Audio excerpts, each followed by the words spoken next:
m'appelle pas maman. C'est pour ça qu'elle a. Non. On peut m'appeler maman. Quand dit maman et quand dit ma soeur. C'est ta grande soeur, c'est pas ta maman. Bonsoir, Julienne. Ma petite, elle m'appelle pas Tata.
Shalom, mes soeurs bien-aimées.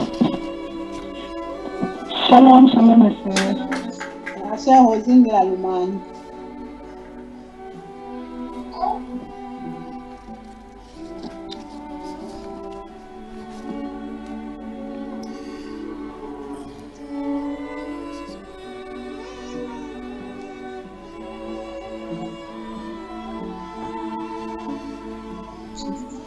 Énième édition de La femme dans la sainteté qui porte sur le féminisme.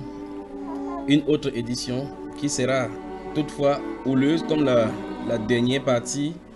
La première partie de cette même émission dont nous avons vu la semaine dernière, le film porté sur le féminisme et ses conséquences. Bonsoir et bienvenue à mes sœurs, les femmes dans la sainteté.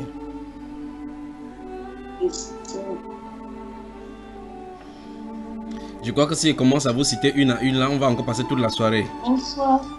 Bonsoir, Frère Junior. Bonsoir. Que le Seigneur vous bénisse. Bienvenue, Bonsoir, bienvenue. Frère Junior. Bonsoir, Frère Junior. Bonsoir, Frère Junior. Bonsoir, De la sœur Carole Dufault, en passant par la sœur Karine de l'autre côté, la sœur Cathy, la sœur Perret, toutes les autres. Que le Seigneur vous bénisse, la sœur Reine. Bonsoir et bienvenue.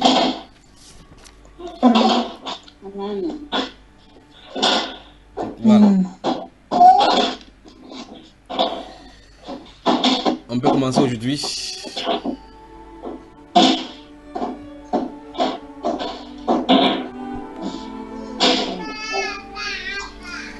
La sœur Carole de Daigne, fermez ton micro. Il y a du désordre chez toi, les enfants sont en train de faire le remis-ménage. Merci de fermer le micro.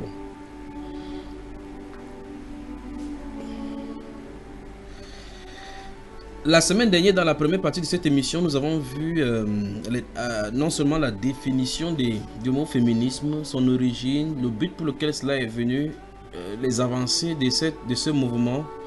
Nous avons également vu ce qu'en pensent les gouvernements de nos différents pays, les différentes lois et quelles en sont les avancées jusque-là. Et dans nos vies, et l'une des déclarations que nous avons faites ces jours-là, c'est que les gens peuvent manifester le féminisme et nous avons vu le cas des sœurs qui étaient parmi vous certaines. Je crois qu'au sortir de cette émission-ci, de cet enseignement, si le Seigneur le permet, je ne crois pas qu'on va pouvoir finir cela aujourd'hui. Je crois que nous allons arriver au niveau où chacun devra s'exprimer sur sa part de féminisme. Comment il manifeste son féminisme pour celles encore qui ne sont pas encore mariées. Les pensées féministes que vous aviez. Il y a des femmes qui avaient décidé jadis que je veux travailler pour être indépendant financièrement. Je veux que l'homme me fasse chier. Vous voyez effectivement que vous faites là des citations et déclarations fracassantes venant du mouvement féministe sans en faire partie. D'autres encore ont dit, en tout cas si mon homme sort, je sors. Vous avez vous êtes dans un autre département du féminisme. Donc au sortir de cet enseignement, nous allons prendre du temps pour poser les questions une à une. Pour que chacun donne sa part de formule féministe dans laquelle elle était. Et puis on va voir comment en résoudre. Souvenez-vous de ce qui a été dit encore cette semaine-là. C'est qu'en réalité, beaucoup manifestent le féminisme sans s'en rendre compte. Et beaucoup sont féministes sans s'en rendre compte. C'est ce qui va en ressortir lorsque nous allons toucher le côté spirituel de la chose. Nous avons terminé dans la semaine dernière, je crois bien, si ma mémoire est bonne, tout en regardant l'aspect de cet esprit appelé féministe au profit d'un personnage biblique appelé Jézabel. Nous allons continuer ce soir tout en rappelant, je crois que je suis en train de faire comme ça en patientant que les gens viennent, que les autres se connectent, puisque je crois qu'il y a quelqu'un qui écrit là, quelqu'un peut me connecter à l'appel, pourtant elle écrit dans le groupe comme ça. Demandez à la sœur Laetitia de se connecter tout simplement en cliquant sur l'onglet droit qui s'affiche sur son écran, sur son moniteur. Alors, qui est là ce soir, qui n'est pas encore là? Qu'est-ce qu'on peut faire? La sœur Reine, qu'est-ce qu'on a vu alors? La sœur Laetitia, bonsoir et bienvenue. Bonsoir. Voilà. Salam tout le monde. Est-ce que tu es féministe? Pardon? Oui, je t'accueille à chaud. Est-ce que tu es féministe? Ah, ça, je ne sais pas. Tu le sauras aujourd'hui. La sœur Reine, bonsoir. Bonsoir, mon frère. Quand toi-même tu vois tes tendances, tu penses que tu es comment, dans quel mouvement? Tu es féminin ou féministe? J'étais, mon frère. Tu étais féministe? Bien même. Comment ça? Essaie de nous expliquer. Ah, pour moi, un homme ne pouvait pas me parler, hein, mon frère. Pour moi, un homme ne pouvait pas me parler dans le sens où moi, j'étais capable de faire tout. Donc, je suis allée à l'école, j'ai été diplômée, je travaille. Donc, franchement, j'étais vraiment très féministe. Tu les envoyais balader, quoi. Sans le savoir, d'ailleurs.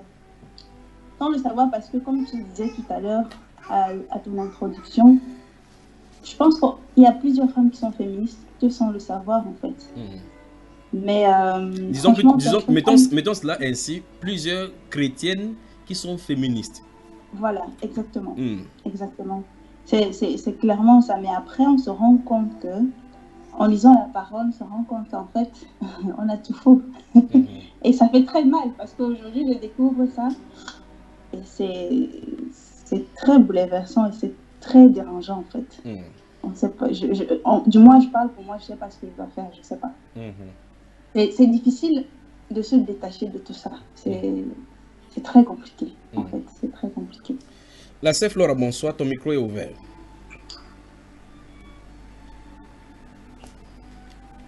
La sœur Flora nous écoute. Je crois que nous allons passer à cette séance vers la fin. La sœur Natou Chanta, bonsoir. Bonsoir mon frère, mon micro. Bonsoir frère, bonsoir tout le monde. Salam, salam à tous. Voilà. C'est la voix d'une femme ou bien d'une féministe?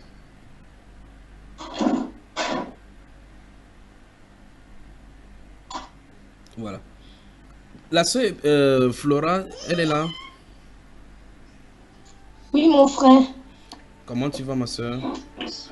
Je ne sais pas si la semaine dernière tu étais là lorsque nous voyons la première partie de cet enseignement sur le féminisme. Tu y étais? Non, j'étais pas là, j'étais en voyage, mais j'ai écouté. Ok, tu as écouté. Tu as dit c'est chaud. Est-ce que si tu avais été là, on aurait dit que c'est toi, n'est-ce pas? Oui. Tu as les choses à nous raconter. Et ça, c'est dans l'autre partie de cette émission. La sœur qui vient toujours de nous joindre, c'est la sœur Ophélie du Cameroun. Bonsoir et bienvenue.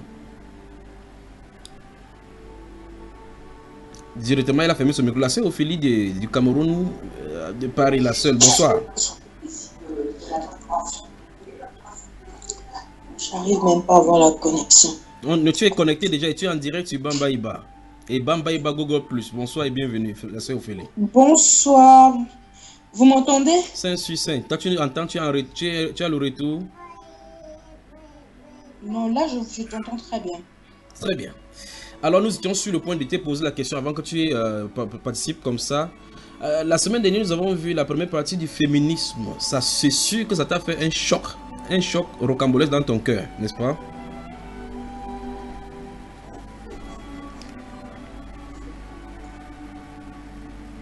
Ma soeur Ophélie, sa bouche, elle a la bouche bée maintenant.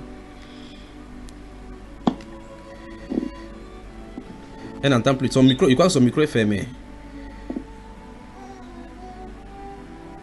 Tu nous entends, ma soeur? Moi, je t'entends très bien. Est-ce que vous m'entendez? Là, maintenant, on t'entend. Alors, quel était le résultat dans ton cœur de la première partie du féminisme?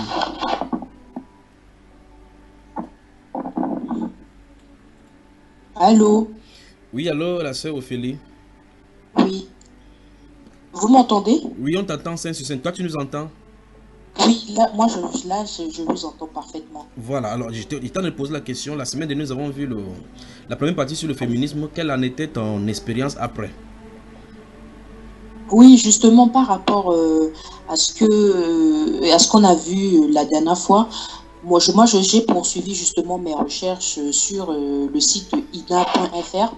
Oui. Et je suis tombée sur des vidéos qui ont justement...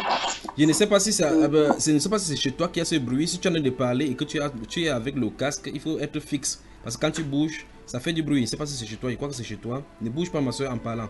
Il faut qu'on t'écoute distinctement. Ok. Là, vous m'entendez? 5 sur 5. Et là, il n'y a pas de gribouillage. C'est bon. C'est pas chez moi qui a le bruit. C'est chez une soeur qui a le micro ouvert. Ok, je vais la suivre. Ne vous inquiétez pas. Continue à parler, ma chère. Okay. Donc, justement, je suis allée...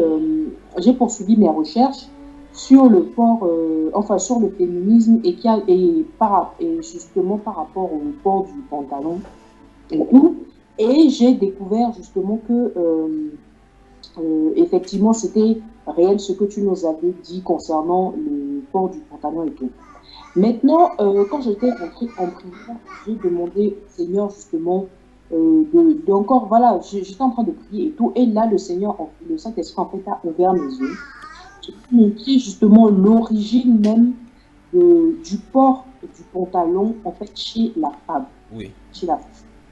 Donc, j'avais déjà reçu un rêve parce que j'espère que vous allez me laisser le temps de pouvoir vous expliquer le rêve déjà que j'avais reçu l'année dernière. Oui.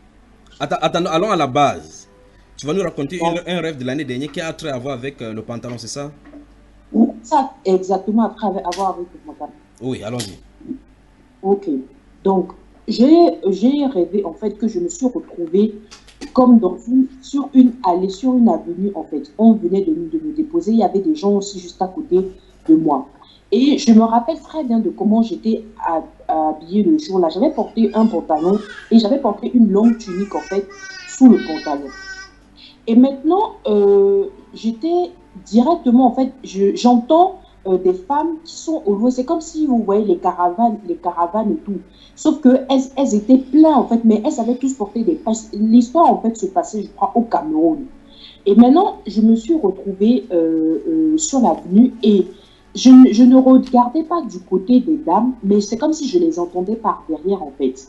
Et donc, elles étaient sur les caravanes et tout, elles avaient les mouchoirs, elles agitaient les mouchoirs et tout ça. Et elles commençaient à crier « Les femmes et le pantalon, les femmes et le pantalon, les femmes et le pantalon, les femmes et le pantalon. » Moi, je n'ai rien compris, en fait, par rapport à ce que j'entendais. Je me dis « Les femmes et le pantalon, en fait, pourquoi, en fait, elles sont en train de crier comme ça ?»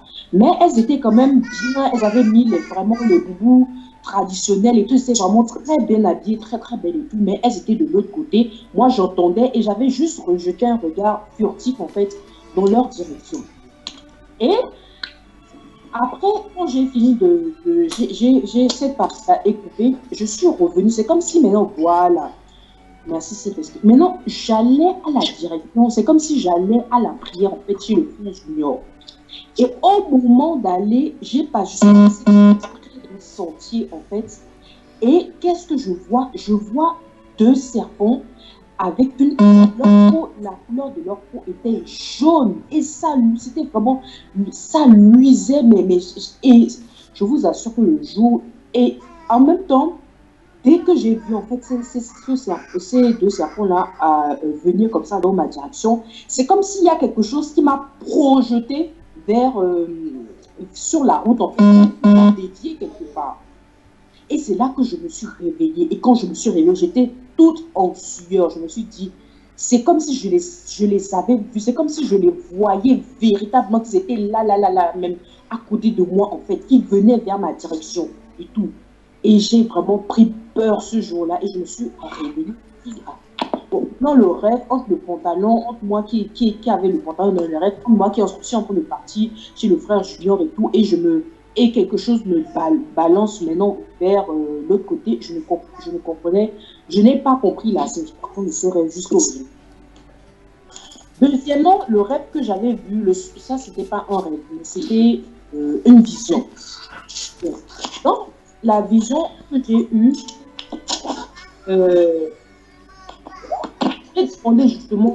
j'étais en train de prier et le Saint-Esprit a ouvert mes yeux et il m'a dit qu'il va me montrer le démon qui introduit le talent dans l'ère, dans notre siècle en fait. Et c'est comme si on me montrait en fait, vous savez quand on veut prendre des prises de vidéos et tout, on part vers le bas jusqu'en haut en fait, pour montrer des paysages. Et c'était exactement de cette façon que je vois la prise de cette photo. C'était comme un film quoi, que j'ai regardé. Et là, je commence à voir les pieds d'une personne. La personne est assise sur un trône. Et je vois les pieds de la personne et je vois que la personne a une chaînette au pied. Déjà, la personne avait des gros pieds, c'était vraiment très moche. Et ça poursuit et tout. Et je vois maintenant, ses jambes étaient en l'air et elle avait mis une culotte, comme un bermuda, les trucs des garçons là et tout. Mais le personnage en question était ni homme ni femme.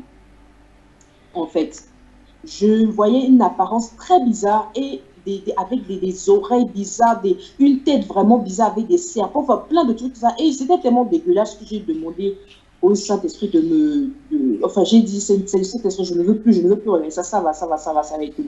Et bam, la vision s'est arrêtée là. Je n'ai pas compris tout de suite en fait, c'était pourquoi en fait, j'ai pas compris. Et cette vision-là, je suis en train d'écouter les comment on appelle alors ma soeur Ophélie, cette vision, la deuxième dont tu parles, là où le Saint-Esprit t'a montré le démon qui a inspiré le panthéon en ces siècles, ça se passe à quel moment là, cette vision-là? Ah, ça c'était, on était quand lundi, ça c'était quand? C'était mardi, je me rappelle plus, mais c'était la semaine dernière en fait, entre dimanche et mardi. Non, voilà, c'était dans la journée de dimanche, puisque c'est le lundi qu'on a parlé du féminisme, non? Oui, c'est ça, c'était le dimanche en fait. Donc la veille du jour qu'on fait, quand nous traitions de cet enseignement-là. Voilà, la veille du jour qu'on traite cet enseignement parce que, voilà, la veille du jour qu'on traite l'enseignement, donc lundi, on parle justement. Le lendemain, justement, j'ai la réponse à ma question, en fait. Donc, la réponse par rapport à ce que j'ai vu, parce que je n'ai pas compris pourquoi j'ai vu ce personnage-là. Quand j'étais en train d'écouter les enseignements, quand j'étais en train d'écouter un peu les documentaires qui faisaient justement concernant le pantalon, comment est arrivé le pantalon dans la société et tout ça, machin. Donc, la vidéo que nous avons diffusée lundi dernier, éditée par ina.fr, c'est ça? Par ina.fr, mais c'était pas dans le truc de ina.fr. Oui. C'était une fille avait, c'était comme un exposé d'histoire en fait. Ok. Sur le pantalon au travers des âges jusqu'à notre société. Voilà. Et donc, la fille, elle faisait l'exposé et tout. Donc, j'étais en train de l'écouter, jusqu'au moment où elle disait que en France, le pantalon avait été introduit je crois que c'était la période c'était au 19e siècle, par une écrivaine qu'on appelle George Sand. Et c'est normal, George Sand, je la connais très bien parce que en ayant fait de la littérature française, je savais très bien tout de suite de qui il s'agissait en fait. Donc, c'était une écrivaine en réalité, en fait, elle ne s'appelle pas George Sand. Ma soeur, George Sand, pour la gouverne de ceux qui nous écoutent et de ceux qui nous écoutent, George, on sait comment on écrit George. Sand, ça s'écrit comment? Il faut être épelé pour qu'on puisse prendre une note comme ça. Les gens pourront faire la recherche et savoir si ce que tu as dit est avéré. Sand, comment ça s'écrit? Comme le sable en anglais. George, voilà, George c'est sans S et Sand c'est S-A-N-D. Et c'est une fille ou bien c'est un homme? C'est une femme en fait. Mais ça sonne masculin ça. Oui, effectivement que ça sonne masculin, mais c'est un pseudonyme qui s'est donné en fait. Un pseudonyme, et quand vous lisez un peu la biographie, c'est un pseudonyme androgyne. Et je vais vous expliquer. oui, androgyne en fait. Et c'est elle parce qu'elle voulait, et voilà, et justement, avant de pouvoir justement porter ce truc-là, voilà, c'est elle qui a mis en place, qui a introduit justement, qui a porté la première fois le pantalon.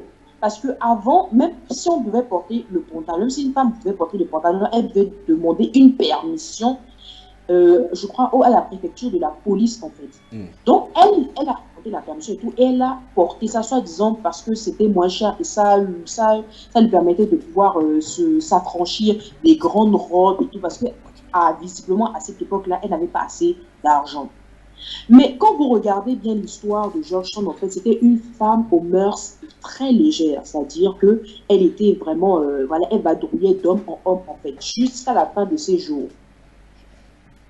Donc, elle s'était donné, en fait, ce pseudonyme-là pour pouvoir, ce pseudonyme d'écrivain, afin qu'on ne puisse pas déceler très rapidement la personne qui se cachait derrière le nom de cette romancière.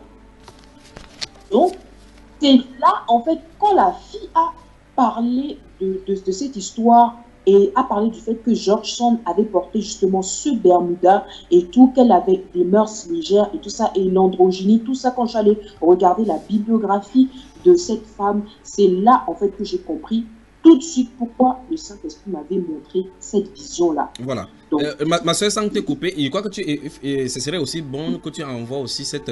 je crois que pendant que tu en as parlé, les soeurs ont fait les recherches, elles sont décidées à ne plus être féministes, à être seulement féminines ce soir. Je crois que ce serait bien également d'envoyer le lien de la vidéo dans le groupe, comme ça les femmes pourront également suivre cette interview, et aussi de prendre également cela. Je crois que le frère Iba postera cela en ajoutant ça en anglais par rapport aux recherches, à ceux qui vont écouter par la suite. Oui, continue ma soeur. Okay. Oui, voilà. Donc, en fait, c'est là que vraiment j'ai été... C'est pas que j'étais pas convaincue, mais c'est là vraiment que ça c'est vraiment assis dans mon cœur. En fait, c'est là vraiment que j'ai vu que la vision que j'avais vue, c'était pas une vision anodine, en fait. Parce que parfois, tu peux voir quelque chose et tout, tu peux dire, bon, c'est juste peut-être mon imagination et tout. Mais lorsque tu ne comprends pas une vision, dans tous les cas, tôt ou tard, le Seigneur lui-même, il va te révéler le pourquoi il t'a montré cette chose-là. Et je pense que plus aussi on a une intimité et une réelle connexion avec le Seigneur, moins on a des visions, on va dire des visions, où j'appelle des visions aléatoires, si je dois dire ça comme ça.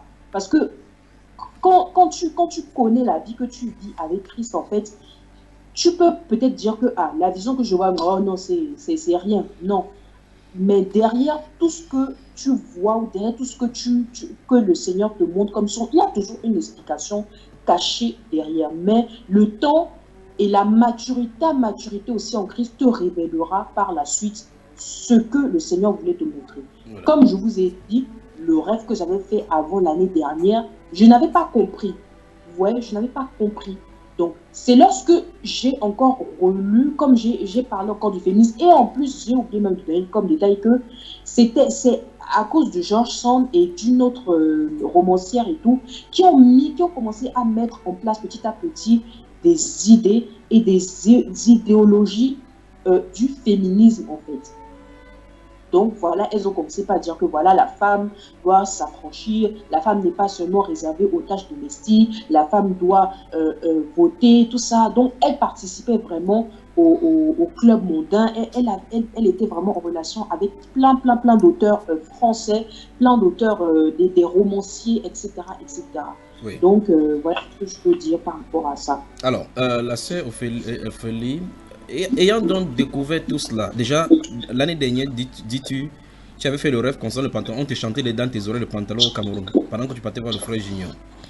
Maintenant, le Seigneur te montre, pas cette fois-ci en vision, le démon qui est derrière le pantalon. Quand toi tu portais ton pantalon, tu ressemblais à qui? À une soeur en crise ou bien à une soeur en crise, comme disait Ketia? Là, c'est une soeur en crise. Là, c'est vraiment une soeur en crise. Parce que, en fait, vous voyez, le truc, c'est que à la fois, bon, comme je pense que, frère Junior, je pense que la première fois même qu'on s'était vu à Paris chez la sœur Julie, oui. Moi, je me disais, bon, en tant que, quand même que femme chrétienne, bon, tu portes ton pantalon, tu portes quand même un truc quand même long, tu vois, pour au moins cacher tes formes, pour ne pas on va dire, choqué. Si je dois dire ça. Voilà. Moi, c'était ma perception de la chose. Et c'était la même chose. Et puis surtout, le fait que pendant l'hiver, que faire pendant l'hiver? Parce qu'il peut vraiment très fort en hiver. Donc, que faire pendant l'hiver? C'est ça que moi, je me disais, bon, je continue, tu vois, je continue et tout. Jusqu'au jour où, vraiment, le Seigneur, petit à petit, à chaque fois, je demandais, à chaque fois, je dis, Seigneur, s'il y a quelque chose dans ma vie qui ne te confesse pas, que tu n'apprécies pas, dis-moi que je commence à laisser, en fait, petit à petit. Donc, déjà, le Seigneur avait enlevé les mèches. Après, il a enlevé le make-up. Après, maintenant, il a commencé à travailler, il a commencé à m'interpeller par rapport à ma vie. Et donc, on arrivait même déjà en train de me dire, ah, papa, donc c'est en hiver là que toi, tu as choisi de me dire, de pouvoir... Donc, Dieu a décidé de te déshabiller en plein hiver, quoi. Oui, c'est ça. En plein hiver, toi, tu me dis déjà de commencer par enlever là. Ça, c'est pas gentil. Donc, c'est là maintenant. Et même mon mari aussi était un peu dubitatif aussi. Il m'a dit que, ah, toi, tu sais comme c'est comment tu vas supporter le froid en hiver. J'ai dit non. Ça ira. Il y a des collants. Je vais acheter donc des collants. Parce que la problématique, c'est comment tu vas t'habiller en fait. Et donc, commencer petit à petit. Le Saint-Esprit a commencé par me travailler et tout. Et justement, la dernière fois qu'on parlait avec le groupe des femmes, on a parlé justement de sites et tout ça. Donc, c'est là que j'ai commencé par, voilà, commencer à mieux acheter les jupes, les robes. Et parce que moi, mes robes, en fait, je les portais plus en été, en fait. Donc, en plus, en hiver, moi, je pense à donc, j'achète des talents. Et voilà. Et dans mon cœur, en fait, quand je sors, je marche dans la rue. De toute façon, cet aspect-là, nous allons voir ça à la sortie, après avoir déshabillé les femmes de leurs pantalons. On va les dépouiller de leurs pantalons. Mais je reste sur un aspect. J'imagine, comme tu le signifiais déjà, l'année dernière, quand nous sommes venus à Viry-Châtillon, on s'était vu. Je suis sûr, quand j'ai prêché, tu es sorti, tu as dit que j'étais d'accord de tout ce qu'il a dit là, mais l'autre là, il faut que Dieu me convainque, pas vrai? Bien sûr, mais qui va, mais bien sûr, je veux dire, non, le frère Junior, oui, c'est un homme d'aujourd'hui, oui, mais l'affaire là, il faut vraiment que le Seigneur me connaisse, parce que moi, je me dis que je suis bien, je cache mes formes, maintenant, maintenant le problème, est-ce que c'est ça qui va nous empêcher d'aller au ciel? Je ne pense pas. C'est ça. Mais lorsque tu te rends compte que quand tu commences à... la Bible même nous dit que mon peuple périt faute de connaissance. Lorsque tu comprends l'origine même de certaines choses, c'est là que tu te rends compte de l'impact que ça peut avoir dans ta vie en fait. Et ce que j'ai remarqué, et c'est la vérité, je vous assure mes frères et sœurs, c'est que quand une femme s'habille en pantalon, elle a forcément une attitude donnée. Parce que moi, je vous explique à cause de mon vécu, à cause de mon histoire. Quand j'étais au lycée, moi, j'allais souvent à moto. Donc, c'est-à-dire quand je portais mon pantalon, je mettais mes baskets, la yes, qui me peut. La personne n'a qu'à venir. C'est-à-dire que je me comportais vraiment comme un garçon. Ouais. Vous savez, on a des taxis motos chez nous. Donc, comme chez vous aussi, les taxis motos, oui. Moi, c'est-à-dire que je me mettais comme ça et j'étais fière. Donc, ça donnait vraiment une attitude, en fait, de l'homme.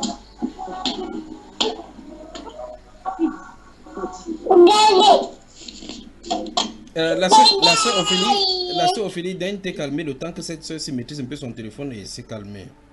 Je crois qu'il faut essayer de vous entendre. Oui, je crois qu'elle a coupé son micro. Bonsoir et bienvenue ma soeur. Continue la sœur Ophélie. Donc, ce que je suis en train de dire, c'est que, voilà, et là maintenant, j'ai pris vraiment conscience de l'attitude que j'ai de manière comportementale, si je dois m'exprimer ainsi, lorsque je m'habille en jupe, voilà, je me sens féminine, je me sens belle, je me sens classe, ouais.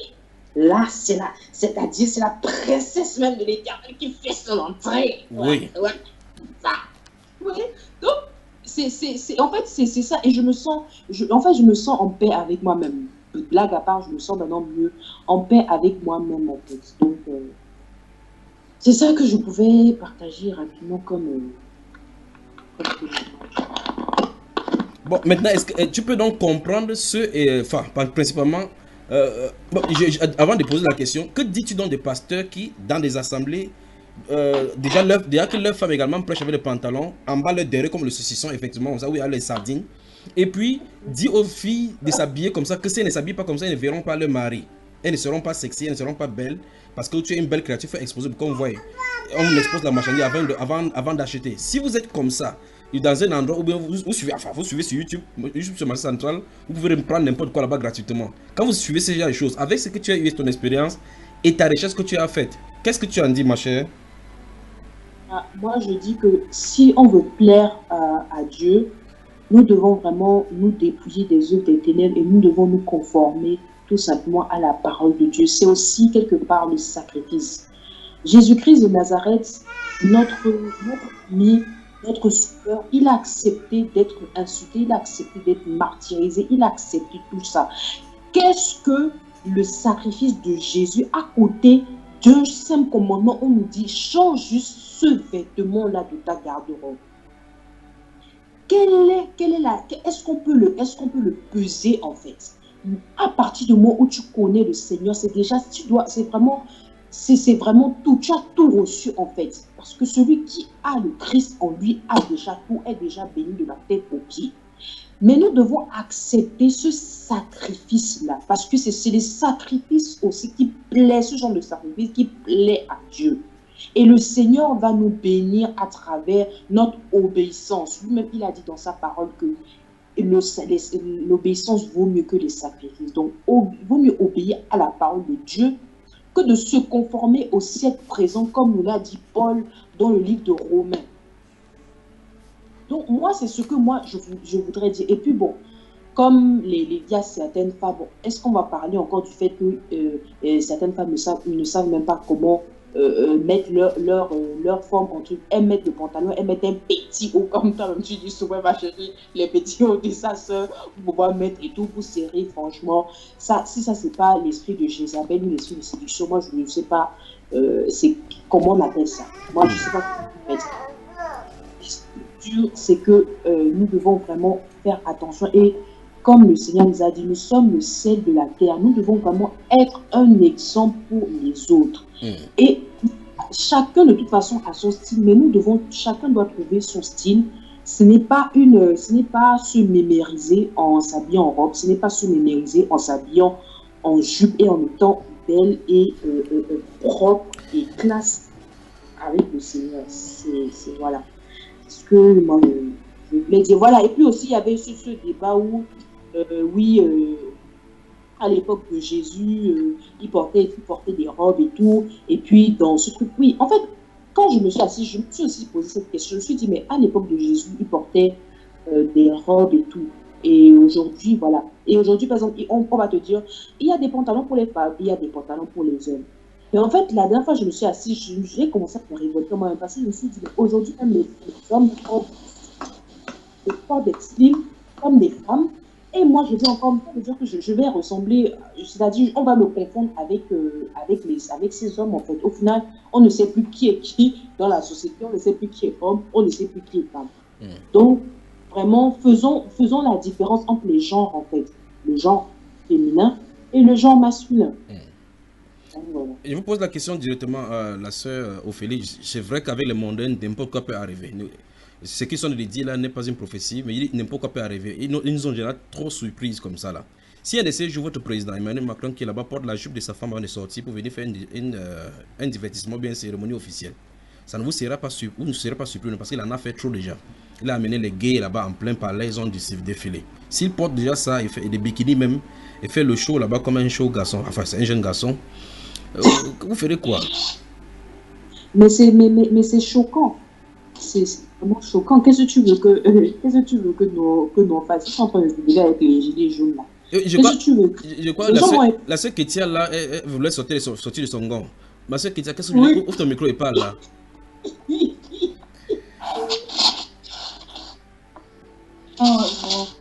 Non, c'est choquant en fait. Comme la sœur a dit, c'est vraiment choquant.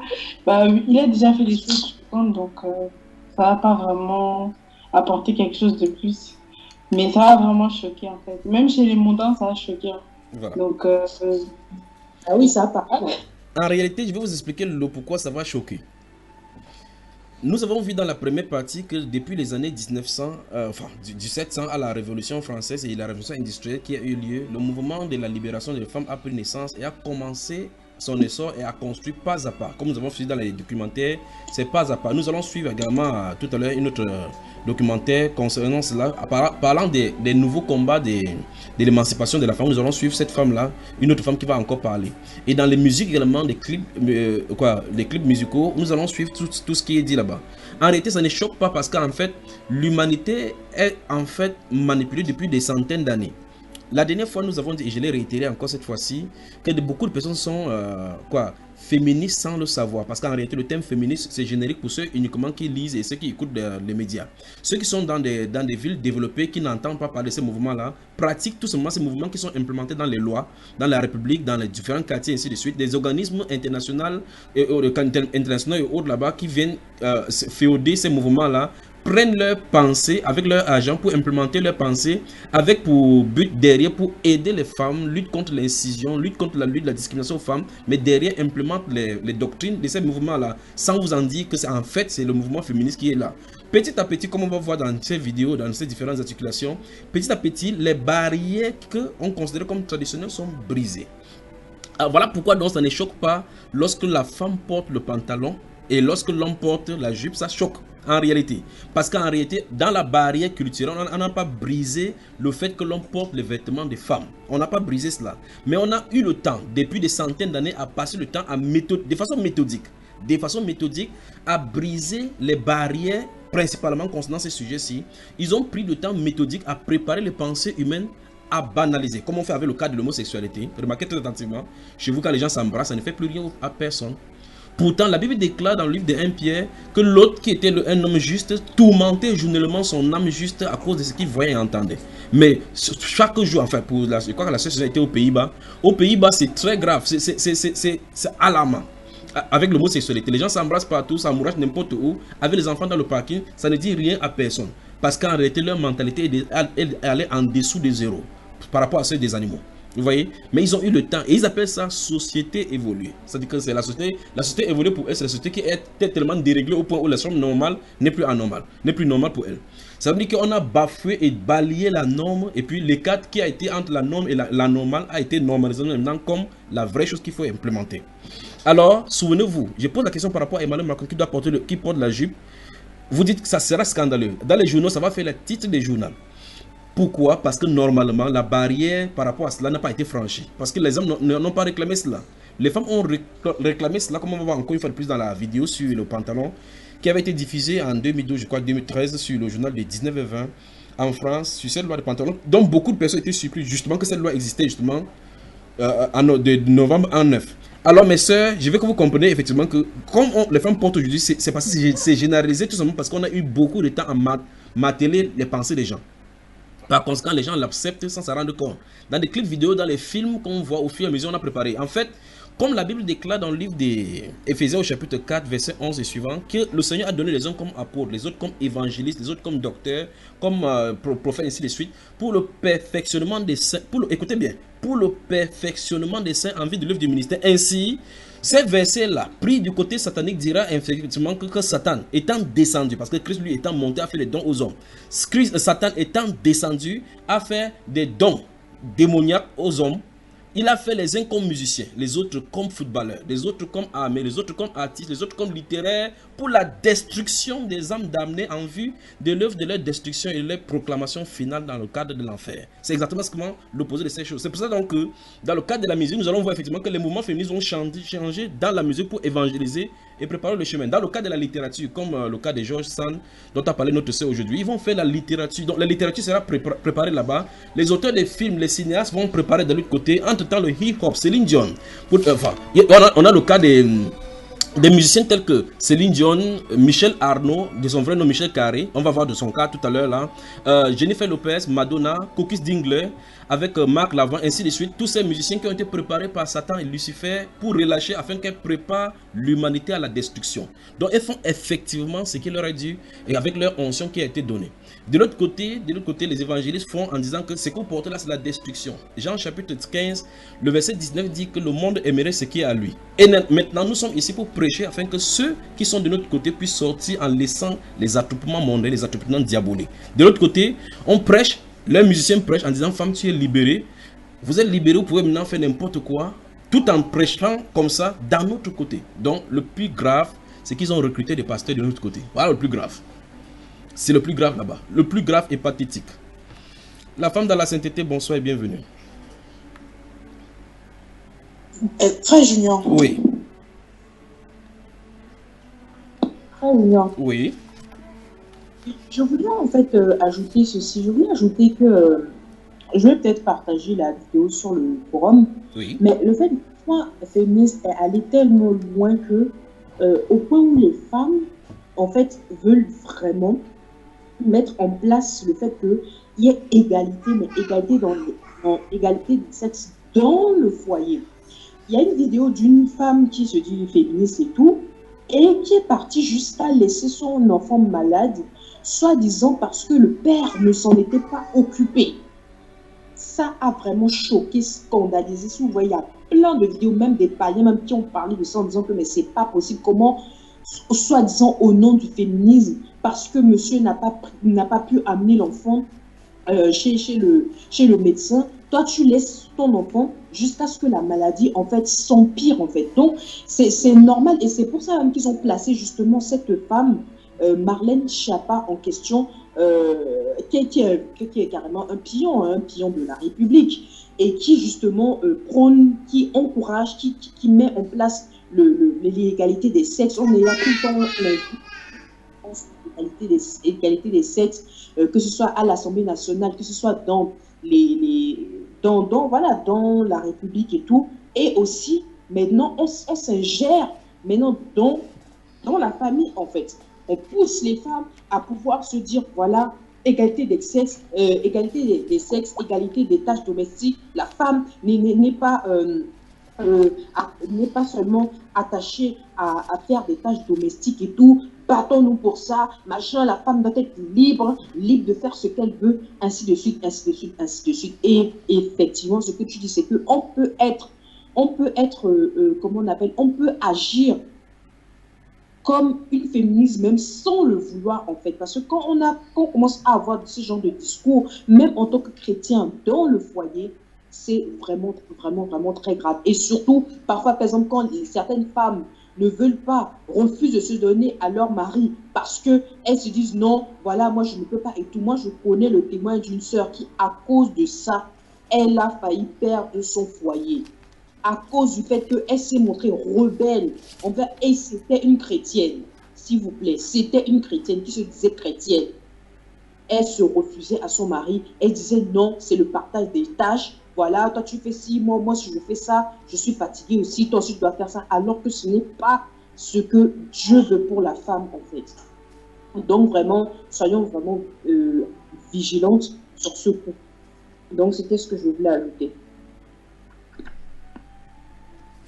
Ce soir, le féminisme, la femme dans la sainteté s'interroge sur le cas des différents symboles du féminisme. Dans la première partie, nous avons défini et implémenté les différents discours qui ont eu lieu dans le temps, les mouvements, les différentes facettes que ces mouvements ont connues, avec des vidéos de Lina à l'appui. Ce soir, nous nous penchons sur deux cornes de bouc de destruction des femmes dans leur intégrité, dans leur nature et, que dis-je, dans la société ou mieux encore, dans leur foyer.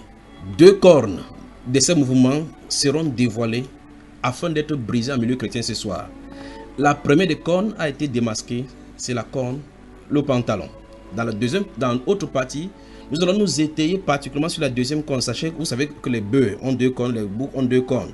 Donc, le bouc de la destruction, qu'est le mouvement féministe qui est fait pour, construit par Satan pour détruire les femmes, détruire l'intégrité de la femme, détruire la moralité de la femme et par conséquent, détruire la société, seront démasqués ce soir. Le pantalon comme symbole de rébellion, le pantalon comme symbole du féminisme et l'affront contre l'autorité de Dieu. En clair, le pantalon est le symbole même de la lutte égalité que veulent les femmes, d'où l'adage non majoré. À la maison, c'est elle qui porte le pantalon. Écoutez très attentivement. D'où l'adage non majoré. À la maison, c'est elle qui porte le pantalon. Alors, ma soeur, je ne sais pas qui veut interroger. La soeur Hélène, à la maison, c'est un adage qu'on entend généralement dit dans l'expression française. À la maison, c'est elle qui porte le pantalon. Déjà, sur le plan global, sur le plan définitionnel, qu'est-ce que ça voudrait dire cet adage? Qu'est-ce que ça veut dire? À la maison, c'est elle qui porte le pantalon. Cette femme, à la maison, c'est elle qui porte le pantalon. Mon frère, moi j'entends par là que c'est un homme dans la maison. Un homme dans la maison. Donc ça suppose que normalement dans le foyer. La soeur Suzanne Kana, tu voulais parler? Habituée aux tenues littéraires. Son micro est fermé.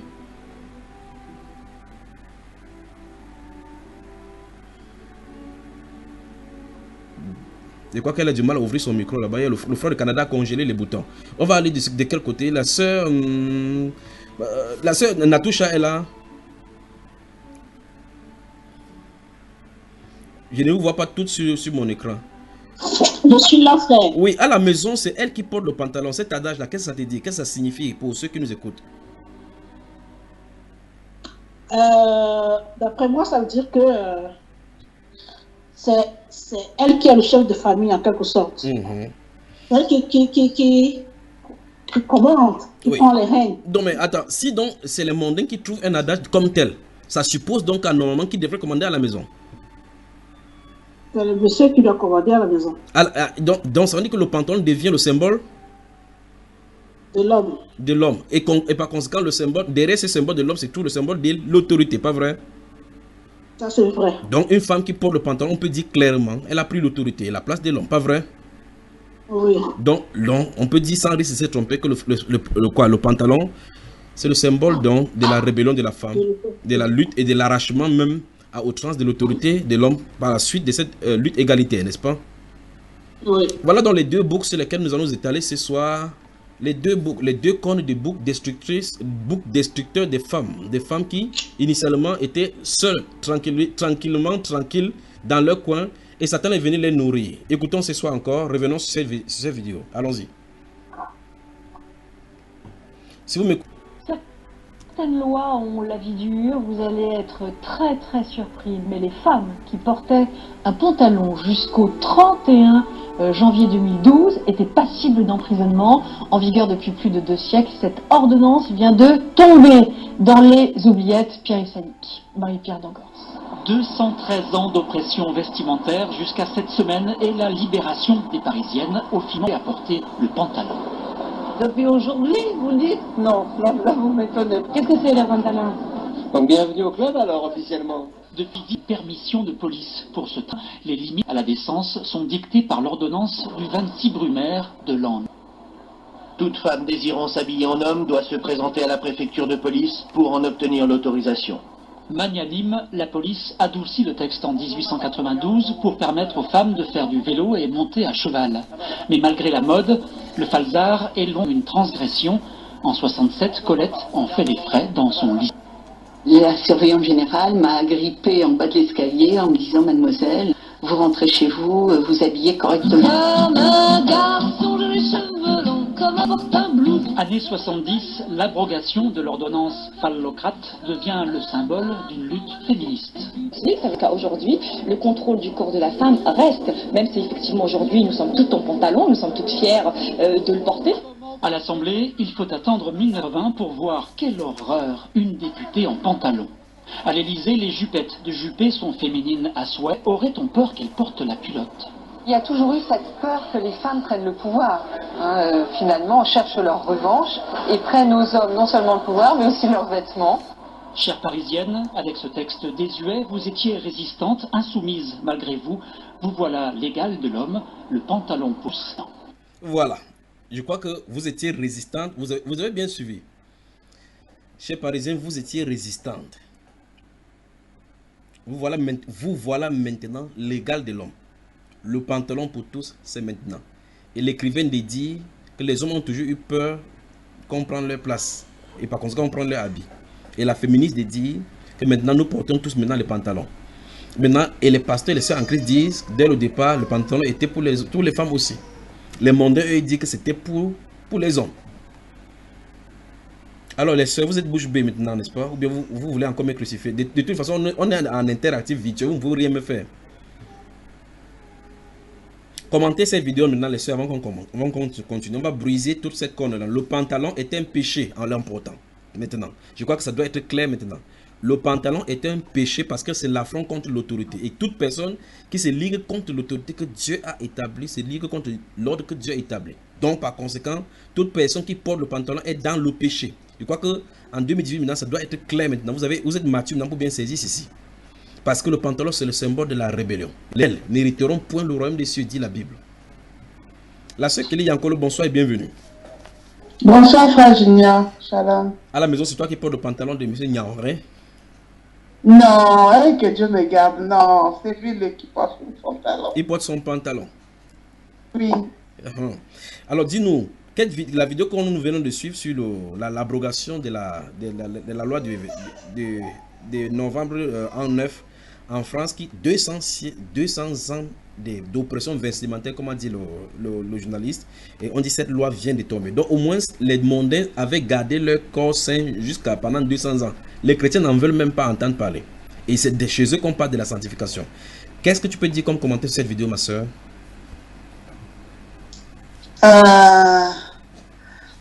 Bon, c'est vrai qu'on se rend compte que même sur la comment je vais dire, même sur la conscience générale, il y a 200 ans, c'était anormal qu'une femme porte un pantalon.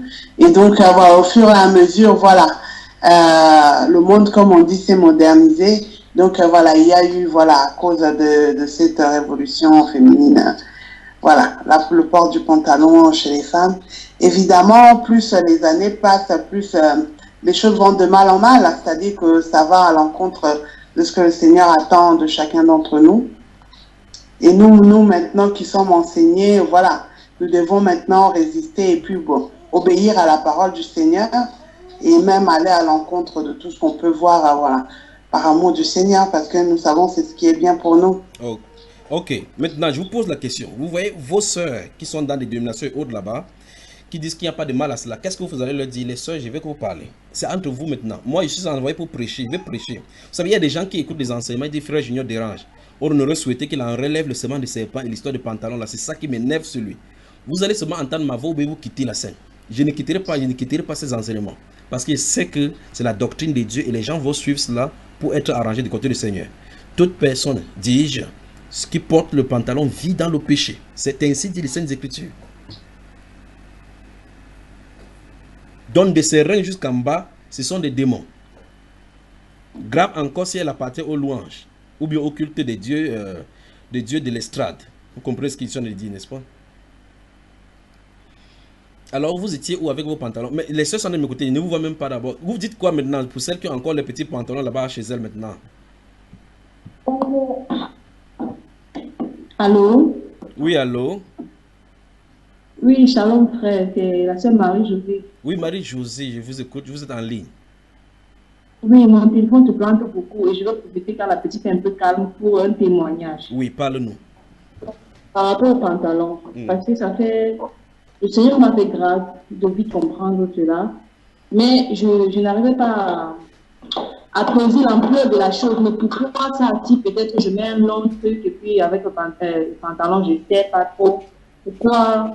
Mais un jour, des amis, un autre qui m'a dit, mais MJ, tu es très bien habillé, c'est vrai, tu as porté une robe, mais dis donc, on veut tout voir avec ton pantalon, comme tes paumes qu'on voyait avant là. Tu peux un peu nous sortir ça. C'est au frère, j'ai compris vraiment ce que c'était. J'ai compris que lorsqu'on se serrait les corps comme ça, il regarde et après, dans la nuit, il part pour faire des choses avec ça. Donc, pousser des hommes, à faire des rêves érotiques, des trucs bizarres. À se masturber. Donc, à se masturber. Bon, il faut parler bien clairement parce que vous aimez dire qu'il dit les paraboles, les prophéties. Ici, c'est pas la prophétie. Il faut dire les choses clairement. Donc, quand tu te bombais, comme celui-là a dit, que porte, on veut voir ta forme, que permets-moi de bien masturber. Parce que quand tu portes comme ça, il implémente ça dans son esprit, il amène ton derrière à la maison avec ton pantalon et il se masturbe. N'est-ce pas, la sœur Marie-Josée? Le Seigneur m'a déjà pardonné pour ça. Tu Non, vas non, non, non, me rappeler encore. non, Les choses pas. je ne t'accuse pas, il veut seulement que tu expliques bien pour qu'on puisse comprendre. Serré comme le saucisson, comme la soeur Suzanne a décrit là.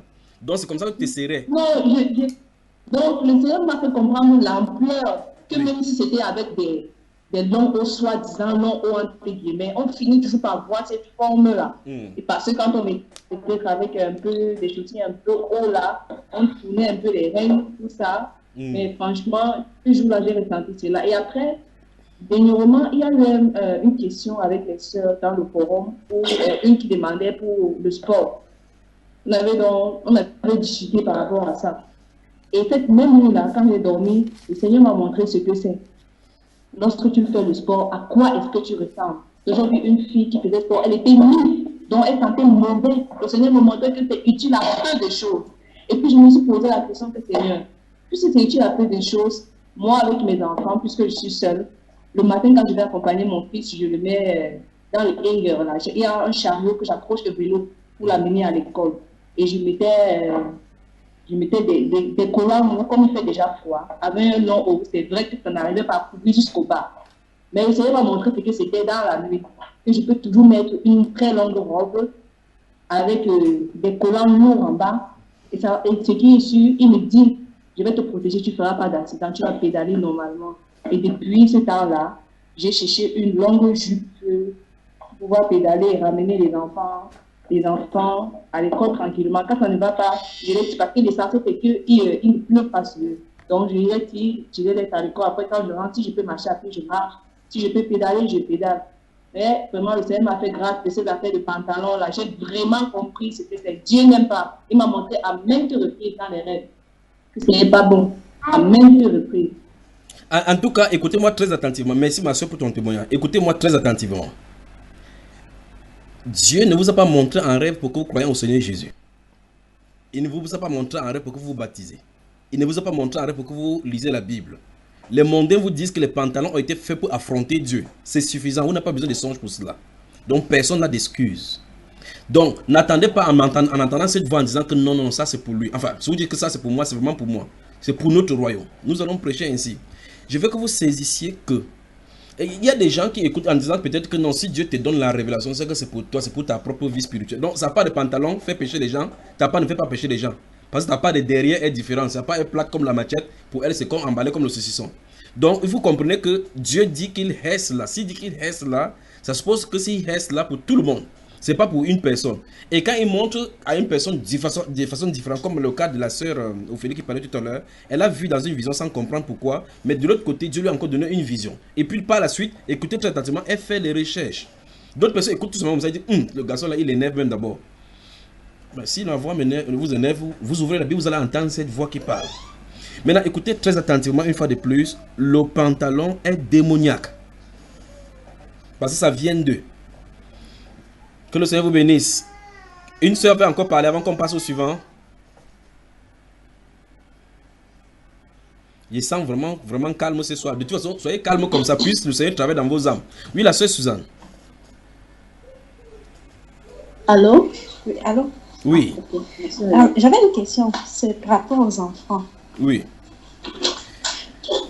Non, laisse les pays nordiques d'abord, pas les questions pour le moment. On développe d'abord le cas de pantalon, on arrive. Les questions telles que si on veut faire le sport, on va faire comment? Non, ne pose pas encore des questions. On va arriver au niveau des questions, d'accord ma soeur? Les pantalons pour les enfants, comment on fait le sport? On va voir cela à la lumière de la parole de Dieu. Donc pour le moment, je suis en train de dire, quand vous suivez tous ces documentaires concernant le pantalon, son origine démoniaque de George Sand, qui était une femme qui s'est masquée derrière les hommes, pour pouvoir pousser les gens dans l'adultère au d'abord, comme la sœur Ophélie dit qu'elle vivait une vie libertine en allant de l'homme en homme. Nous allons voir le cas dans la deuxième partie de la conque, quand nous allons briser tout à l'heure après les cours, les pauses, le cas de Mini-Jules et ses origines et sa destination et puis son but par rapport à ce créateur, Cougès et Mary Quant de Londres. Souvenez-vous, cette femme Mary Quant est encore vivante, elle a 84 ans aujourd'hui. Donc je crois que si elle nous écoute du côté de Londres, qu'elle se repente parce qu'elle a fait du mal plus que les amis de Satan en personne. Alors, je pose la question, les documentaires que nous avons vus sur les pantalons depuis, est-ce que vous comprenez que l'utilisation du mot pantalon comme symbole du féminisme a sa place? Si ça ne vous fait encore rien, je vais vous faire aller dans la Bible pour regarder quand j'ai eu entrer dans 2 Rois, on va y arriver. Dans 2 Rois chapitre 9, verset 30, verset 29 et 30, la Bible déclare que Jézabel est allée, quand elle a entendu qu'il est entré dans la ville, elle est allée séparer la tête et mettre des rouges à lèvres avec des phares pour venir ensuite. Donc elle a mis son symbole de séduction en lieu. Elle était là sans maquillage, mais quand elle a entendu que Jésus arrive, elle allait porter son symbole pour séduire. Alors maintenant, je pose la question. Vous qui portiez les pantalons là, hormis la sœur Marie, parce qu'elle m'a rappelé que le Seigneur lui a déjà pardonné. Vous qui portiez les pantalons et vous qui avez ça caché à la maison, qu'est-ce que vous en dites maintenant par rapport à ce que vous faites aux hommes maintenant? Non seulement, même si vous ne faisiez pas ça aux hommes, c'est déjà mauvais. Même si vous dites que c'est l'homme qui regarde, c'est pas moi qui fais. Dieu a dit qu'il reste là. Qu'est-ce que vous en dites là maintenant, mes sœurs? Oui, Junior, je voudrais parler. C'est qui? La sœur Rosine de la Lomagne. La sœur Rosine, parle-nous. Je vais déjà rendre grâce à Dieu parce qu'il m'a fait grâce de me débarrasser des pantalons sans souci. Parce que déjà, je dirais que pour un départ, je pense que c'est la société qui m'a plus rendue féministe parce que je travaille dans une société. Étant toute jeune, j'étais comptable. Et je tenais la comptabilité de 2 sociétés à la fois. Et aux impôts, c'est moi qui représentais toujours le directeur, en fait. Donc, ce qui fait que à chaque fois, quand il y avait des problèmes, il fallait toujours que je sois un peu plus dure dans mes propos, en fait. Et je dirais que c'est ça qui m'a vraiment rendu dure parce que il fallait que je défende la société sur tous les points, au niveau comptabilité, en fait. Mais aujourd'hui, quand je lis la parole et je pense à ça, vraiment, je pense que le Seigneur m'a vraiment fait grâce. Mais ce qui reste encore à moi, c'est le fait de dire que je dois être indépendante financièrement. Et je demande vraiment au Seigneur de travailler ce point en moi. Parce que là... Comme tu sais déjà que tu ne dois pas dire, dis donc que je ne dis plus comme ça. Tu cesses de dire. Il va encore travailler comment? Ton pantalon était à la maison, il suffisait seulement de porter et jeter. Donc ça veut dire que dans ton tapas d'adage, on pourrait dire que c'est au bureau, c'est elle qui porte le pantalon, tapas, ce n'était pas à la maison. Non, c'était pas à la maison en fait. Mais je dirais que le fait d'être dur au bureau a fait que même à la maison, que je commence à présenter ses caractères. Donc petit à petit, ça a moulé ton comportement vis-à-vis de ton mari. Oui. Ça m'a beaucoup transformé. Donc ce qui fait que je suis devenue dure. Je veux toujours m'imposer, même quand monsieur parle et tout. Bon, voilà quoi. Donc cet esprit t'a attrapé. Ouais. Je crois qu'après ça, il faut la délivrance aux femmes alors maintenant. Ça m'a vraiment attrapé. Donc je suis en train de travailler sur ça. Tous les jours, je prie Dieu de me rendre humble et douce comme il le désire en fait. Ne vous inquiétez pas ma soeur, on va aller après des enseignements, on est en surface. On n'entre pas dans l'eau sans passer par la surface. Pour plonger, vous passez par le dessus. Donc on va commencer par le dessus, on va entrer à l'intérieur, d'accord? Merci. Voilà. Et j'ai eu, quand j'ai commencé à suivre tes enseignements, j'ai eu à discuter avec une amie avec qui on était dans les dénominations et je lui ai un peu envoyé l'enseignement sur la femme, en fait. Comment la femme doit s'habiller et tout. Je lui disais, voilà, c'est un péché si on porte le pantalon, si on met les bijoux et tout. Voilà, elle me répond, voilà, même dans la Bible, c'est écrit que la femme doit se parer de bijoux. Et tout, quoi. Donc, je n'ai pas pu la convaincre, en fait, jusqu'aujourd'hui. Attends, dans quelle version biblique elle t'a dit que la femme doit se parer de bijoux? C'est où ça? C'est écrit? Elle me parlait de Ruth et de... Oui, elle me parlait de Ruth. Elle dit que Ruth se parait de bijoux. Donc, Ruth se parait de bijoux ou bien la Bible dit qu'on doit se parer de bijoux? C'est ce qu'elle me dit, que voilà même un exemple dans la Bible, voilà Ruth qui se parait de bijoux. La prochaine fois quand tu vas la rencontrer, il faut lui dire que Judas s'est fait pendre. Donc il faut qu'il y ait aussi des pendaisons là-bas, qu'elle passe pendre aussi, comme Judas l'a fait, pas vrai? Vrai. Oui. Donc elle me disait que comme toujours dans les dénominations, le Seigneur regarde au cœur, tu as beau t'habiller, couvre même tes pieds, mais si tu n'aimes pas ton prochain comme toi-même, ça ne sert à rien et tout.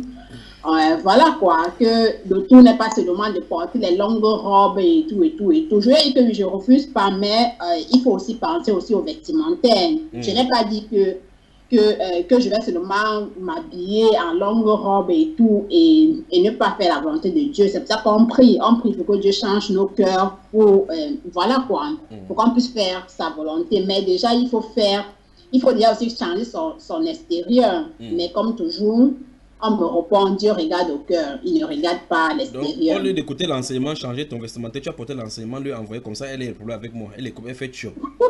N'est-ce pas, ma soeur? Alors, on peut continuer, n'est-ce pas? Frère Junior. Oui, c'est qui encore? C'est la soeur Hélène. Oui, la soeur Hélène, vas-y. Vous êtes nombreux, je ne peux pas vous voir tous dans le... je crois que vous êtes presque 25 ici ce soir. Que le Seigneur vous bénisse. Non, je voulais juste dire que quand j'ai commencé à écouter les enseignements, j'ai écouté cet enseignement par rapport à l'habillement de la femme là. Quand je suis tombée sur le pantalon, mon frère, j'ai reçu un coup de poignard.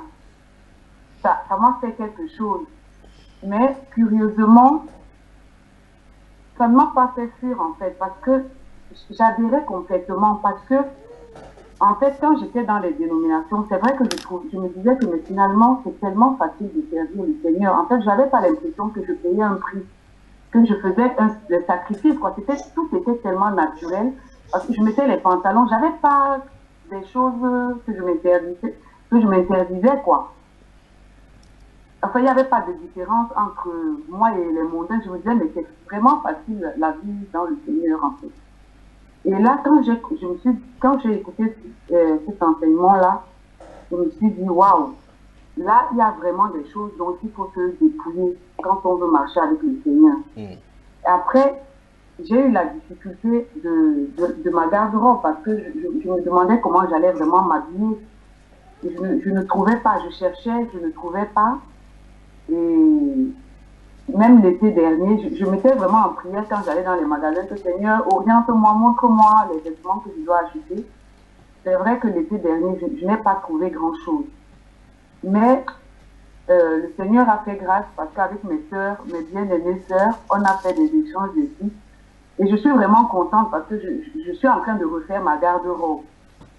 Parce que d'un coup, c'était difficile et je me disais que c'était même pas possible de s'habiller parce qu'on ne va pas trouver. Tu cherches sur Internet, tu ne trouves pas. Et là, je me suis rendu compte que c'était vraiment possible. Et le Seigneur a fait grâce parce que je me rends compte que c'est possible de changer sa garde-robe et de s'habiller convenablement, quoi. C'est vraiment un témoignage parce que je suis soulagée. Que le Seigneur te bénisse. Que le Seigneur te bénisse. En tout cas, quand vous allez écouter comme ça, là, comme on a dit, nous sommes là ce soir avec le féminisme pour détruire les deux principaux cônes, ce qui porte la puissance du féminisme, le pantalon et le mini-jupe. C'est pour cela que nous allons les affronter ce soir. En tout cas, c'est le féminisme chez les sœurs en Christ, pour les féministes qui sont le féminisme, parce qu'il y a les hommes qui sont féministes. Souvenez-vous de cela, on va voir cet aspect-là dans le cadre biblique. Donc nous allons vous construire ce soir jusqu'à ce que nous en sortons. Dans la troisième partie de cet enseignement, et peut-être même la quatrième, nous allons développer l'aspect biblique de tout ce que nous sommes en train de voir maintenant. Et vous allez donc voir que tous les enseignements concernant les femmes, que nous allons voir par la suite, on va faire référence à tous ces enseignements que nous avons fait dans le féminisme. Il est nécessaire de déconstruire ces choses-là d'un côté et construire ce que Dieu a dit. Parce qu'en réalité, beaucoup de choses ont été enfouies de façon subtile par Satan à l'intérieur et on ne sait pas comment s'en débarrasser. Sinon, vous allez continuer à un moment donné dans votre marche chrétienne, vous voyez que quelque chose ne va pas, vous traîner quelque chose sans savoir ce qui ne va pas avec vous. Parce qu'en réalité, vous traînez avec vous le péché d'Akan. Donc vous avez de l'interdit au milieu de vous. L'interdit doit être ôté au milieu chrétien pour aller affronter l'ennemi. Sinon, on va perdre 36 personnes. Amen. Et comme la sœur Hélène le signifie maintenant, vous allez remarquer que dans les statistiques des femmes, si vous prenez, permettez-moi de vous proposer le deuxième documentaire concernant cela. C'est un documentaire de ina.fr que vous pouvez retrouver également sur YouTube. Le titre c'est 1973 pour ou contre le pantalon, port de pantalon. C'est un documentaire réalisé en 1973. Écoutez, ça va vous amuser. Écoutez très attentivement. Que pense le public du pantalon féminin? Croit-il encore que l'habit fait le moine et que certains métiers de femmes, sans que pour autant elles ne soient inscrites au MLF, soient à ce point incompatibles avec le port du pantalon? Vous allez en juger. Et d'abord, un sondage express. Devinez donc. Ces demoiselles sont en un blanc, 2 pantalons, 3 pantalons, une jupe, une autre jupe. Les statisticiens nommeraient cette séquence un échantillon. Eh bien, cet échantillon, permettez-moi, pourrait démontrer que 8 femmes sur 10 préfèrent le pantalon.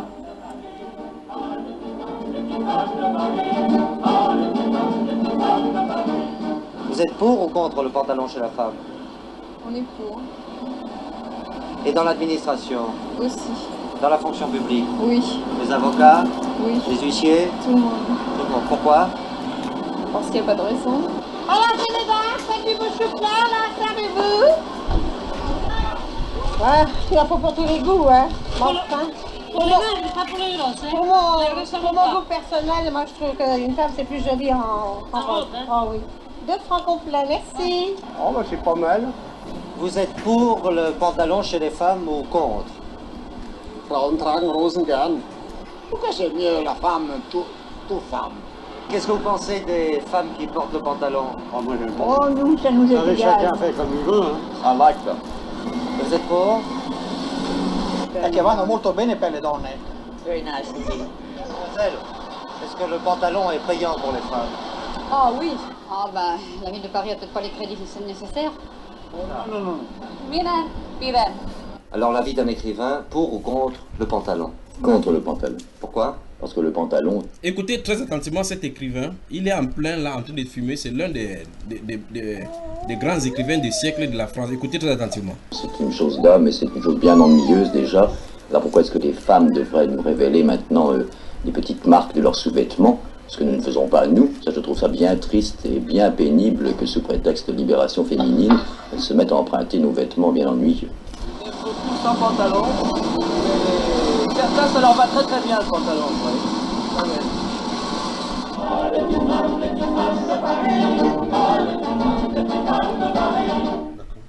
C'est, après Jeanne d'Arc bien sûr, cette dame qui porta le pantalon pour la première fois dans les salons parisiens, George Sand.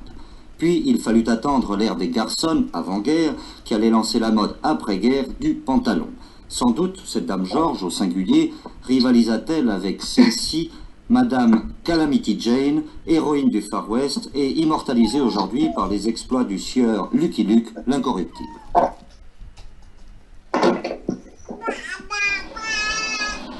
Pardon, monsieur. Pensez-vous que les femmes doivent porter le pantalon ou doit-on leur interdire le pantalon? Je crois qu'elles peuvent les porter, hein. Vous ne pensez pas? Ah, les petites femmes de Paris. Ah, les petites femmes de Paris. Ah, les petites femmes de Paris. Ah, les petites femmes de Paris. Ah, les petites femmes de Paris. Ah, les petites femmes de Paris. Ah, les petites femmes de Paris.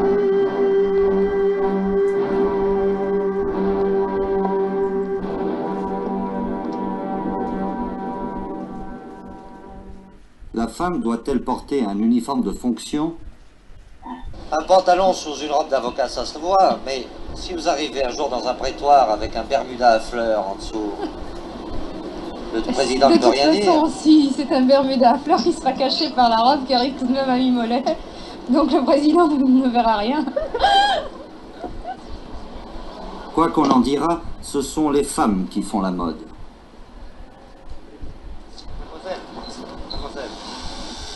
Ce sont elles qui ont imposé le pantalon, à tel point que 12 500 000 pantalons ont été vendus en 1972 en France.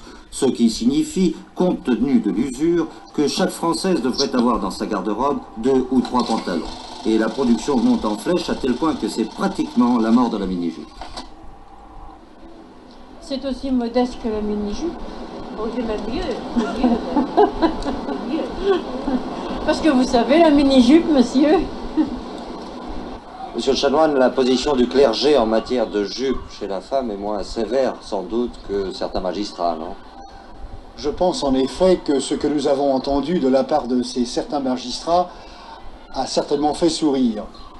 D'autre part, je pense que dans l'Église, nous n'avons pas eu à ce sujet-là à prendre des positions qui soient particulièrement, je ne dis pas regrettables, mais tout au moins insolites.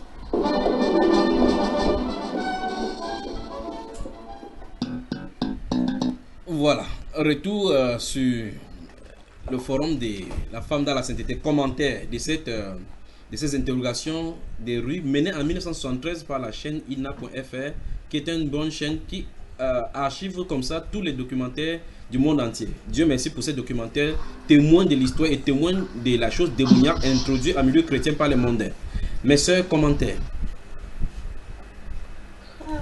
Vraiment, j'ai pas écouté, vraiment, il y avait l'écho et donc du coup, j'ai presque rien écouté. Qui n'a pas écouté? Vous avez écouté, vous? Mon frère, il y avait un double son. Et personne ne parle. On a écrit. Ah, vous avez écrit. Mais vous écrivez, l'écran est avec vous. Il ne peut pas baisser l'écran pour lire. Parce que l'écran est devant vous. Comment, quand vous écrivez, vous lisez comment? Donc, on recommence. Vous allez sauf que suivre l'histoire des pantalons là. N'est-ce pas, les sœurs?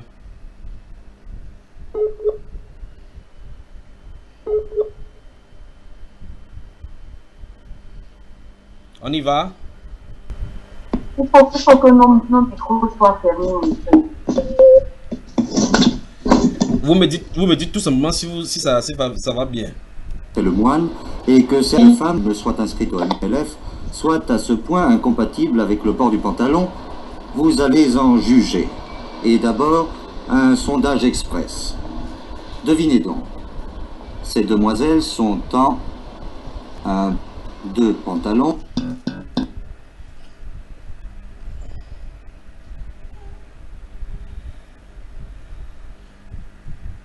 Vous parvenez à voir mon écran déjà? Hein? Oh. Oui. Ok, donc maintenant dites-moi si vous entendez. Que pense le public du pantalon féminin? Croit-il encore que l'habit fait le moine et que certains métiers de femme, sans que pour autant elles ne soient inscrites, soit à ce point incompatibles avec le port du pantalon? Vous allez en juger. Et d'abord, un sondage express. Devinez donc.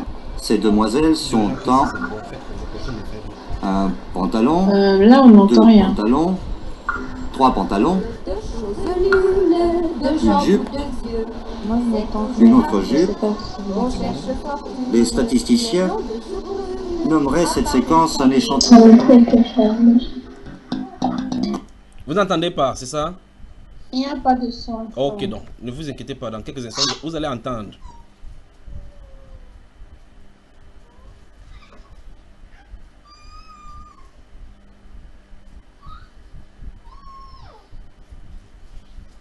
Que pense le public du pantalon féminin? Croit-il encore que l'habit fait le moine et que certains métiers de femme, sans que pour autant elles ne soient inscrites au MLF, soient à ce point incompatibles avec le port du pantalon? Vous allez en juger. Et d'abord, un sondage express. Devinez donc. C'est bon. Ces demoiselles sont en un pantalon, 2 pantalons, c'est bon, frère, c'est 3 bon. pantalons, une jupe, une autre jupe. Les statisticiens nommeraient cette séquence un échantillon. Eh bien, cet échantillon, permettez-moi, pourrait démontrer que 8 femmes sur 10 préfèrent le pantalon.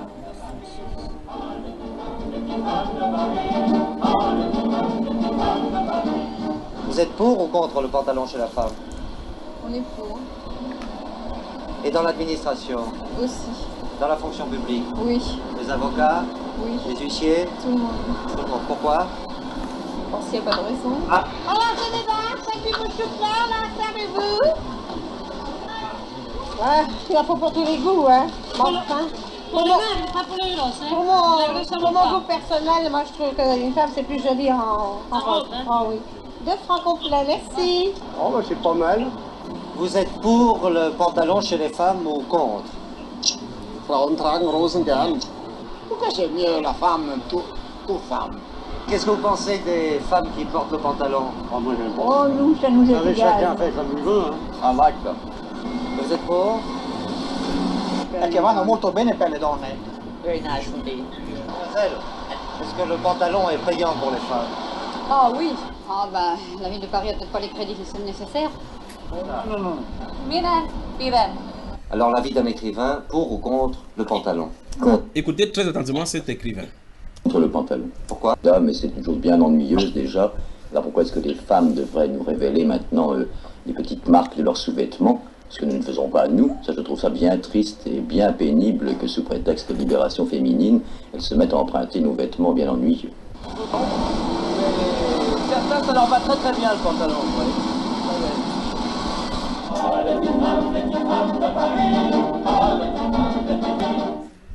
C'est, après Jeanne d'Arc bien sûr, cette dame qui porta le pantalon pour la première fois dans les salons parisiens, George Sand. Puis il fallut attendre l'ère des garçons, avant-guerre, qui allait lancer la mode après-guerre du pantalon. Sans doute, cette dame George, au singulier, rivalisa-t-elle avec celle-ci, Madame Calamity Jane, héroïne du Far West et immortalisée aujourd'hui par les exploits du sieur Lucky Luke, l'incorruptible.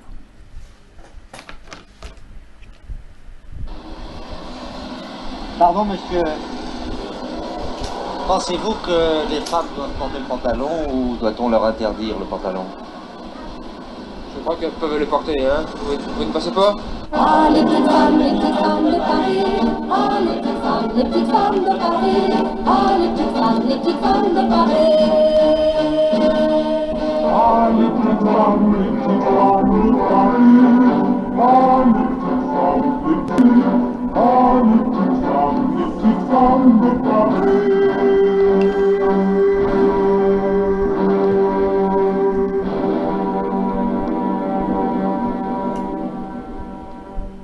La femme doit-elle porter un uniforme de fonction?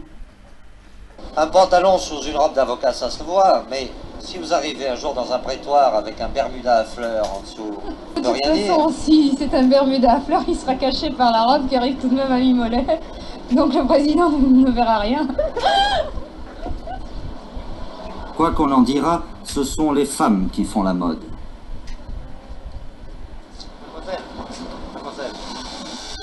Ce sont elles qui ont imposé le pantalon, à tel point que 12 500 000 pantalons ont été vendus en 1972 en France. Ce qui signifie, compte tenu de l'usure, que chaque Française devrait avoir dans sa garde-robe 2 ou 3 pantalons. Et la production monte en flèche à tel point que c'est pratiquement la mort de la mini-jupe. C'est aussi modeste que la mini-jupe. Oh, c'est même mieux. C'est mieux. C'est mieux. Parce que vous savez, la mini-jupe, monsieur. Monsieur le chanoine, la position du clergé en matière de jupe chez la femme est moins sévère, sans doute, que certains magistrats, non? Je pense en effet que ce que nous avons entendu de la part de ces certains magistrats a certainement fait sourire.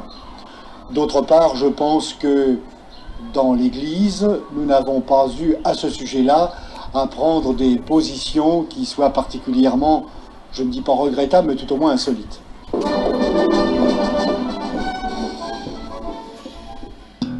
Voilà, voilà. Retour maintenant finalement. Vous avez entendu, n'est-ce pas, mes soeurs?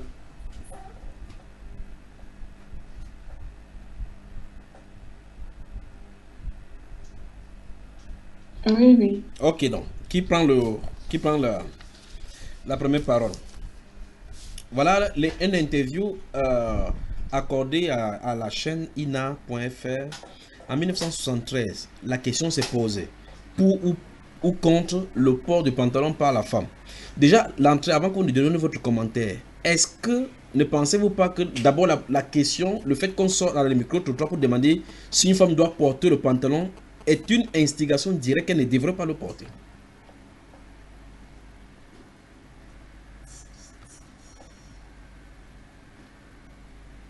Les femmes sont calées comme ça. Vous ne m'entendez pas? Si, on t'entend, frère. Ok. Réponds alors, ma soeur. Je pense que si il se posait la question à l'époque, ça veut déjà dire que c'était pas quelque chose de naturel, le fait qu'une femme porte le pantalon.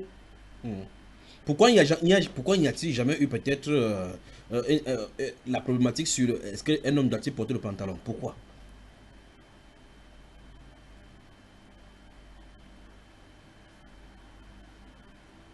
Parce que c'était normal que l'homme s'habille en pantalon, en fait. Il n'y avait même pas de débat dessus. pourquoi donc la problématique sur le port des pantalons par la femme dans ces cas? En fait, la question que je pose, c'est le fait même que de poser des questions, si oui ou non la femme doit porter le pantalon, montre que la conscience de la question dit que la femme ne devrait pas porter. Mais on essaie de passer par la force pour pouvoir la porter. N'est-ce pas, mes soeurs? Mon frère, bonsoir mes bien-aimés. Je vais aussi demander à l'inverse, on peut aussi tout à fait très bien se poser la question, pourquoi l'homme ne porte pas la robe? Nous avons posé ça ici quand tu n'étais pas connecté. On a vu qu'Emmanuel Macron, ton frère, la soeur Kétia a dit que s'il porte ça, elle déchire sa nationalité. C'est ce qu'elle a dit. Amen. Oui. Mais moi, je n'ai même pas la nationalité française. Du coup, c'est pas grave. Donc, ça dit, ok, tu quittes seulement la France, quoi. Je voulais intervenir, maman Albertine. Intervenir, maman Albertine, bonsoir. Bonsoir. Parle-nous du pantalon. Je vais d'abord pour que je ne sais pas pourquoi quand on parle. Et puis comme j'ai mon album, je vais tout simplement d'abord vous montrer. Je suis toujours en train de me dépouiller. Je ne vois même pas ta vidéo. Ta vidéo, tu es en vidéo. Je ne vois pas ta vidéo. Tu es où là même? Où la voyez-vous? Vous êtes nombreuses vraiment là. La soeur Abeti, elle n'aime pas haut de son truc. Enfin, je ne sais pas si je suis en haut là. Tu es en haut. Je vous montre qui que j'étais avant dans le pantalon. Je veux que vous regardez la photo. Ouais, maman Abeti, filme-nous ça. Tu montes sur le site. On voit. On ne te voit pas. Il ne voit même pas d'abord ton lien. Il entend seulement ta voix. Donc, personne ne voit pas là. Laissez-vous la voyez-vous? Non, non, tu ne vois pas maman. Non, ne voit pas. Okay. Oh là là.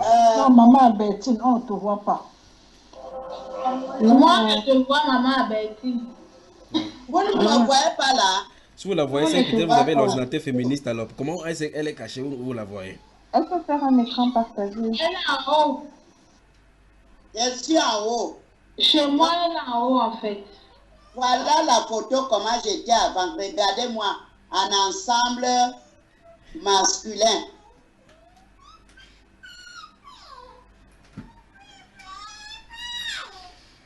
Je vais tout simplement vous montrer ça. Et mon cœur, je ne sais pas, mon cœur seulement ce soir me convainc de retirer toutes ces photos-là. Comme on parle là-haut. C'est maintenant là. Donc, sur la photo là, j'imagine que tu étais chaud. Tu pouvais allumer les hommes, quoi. Où j'ai trouvé? Si tu es possédé, c'est seulement pour séduire, non? Tu ne trouves même pas le mari. Si déjà on porte les sirènes, les maris de lui, où tu vas trouver? Tous ces choses-là, c'est seulement séduire les gens encore et t'empirer encore dans le péché. Donc la personne qui va venir vers toi là, c'est la personne aussi qui est de ces démons-là. Parce que le démon va seulement suivre le démon qu'il connaît. Si la personne vient me draguer, ça veut dire que lui aussi, il est dans les publicités et puis il est la même personne que moi. Donc, je voulais tout simplement dire que comme on a suivi ça, c'est venu depuis. Je veux dire que le Seigneur est merveilleux, frère. Ce n'est pas aussi facile. Ce n'est pas facile que ça. Je vais dire Dieu merci. Le Dieu qui te connaissait, toi frère Junior, je parle. Le Dieu qui te connaissait avant que tu ne sois dans le ventre de ta mère. Et qui t'a touché pour nous autres là. Nous, pour moi, maman Albertine. Pour les autres, je ne connais pas. Pour moi, maman Albertine, je continue à pleurer jusqu'au jour d'aujourd'hui. Parce que jusqu'à l'âge que je suis là, je passe seulement à l'église. On danse waka waka waka. Nous autres là qui aimons la dame.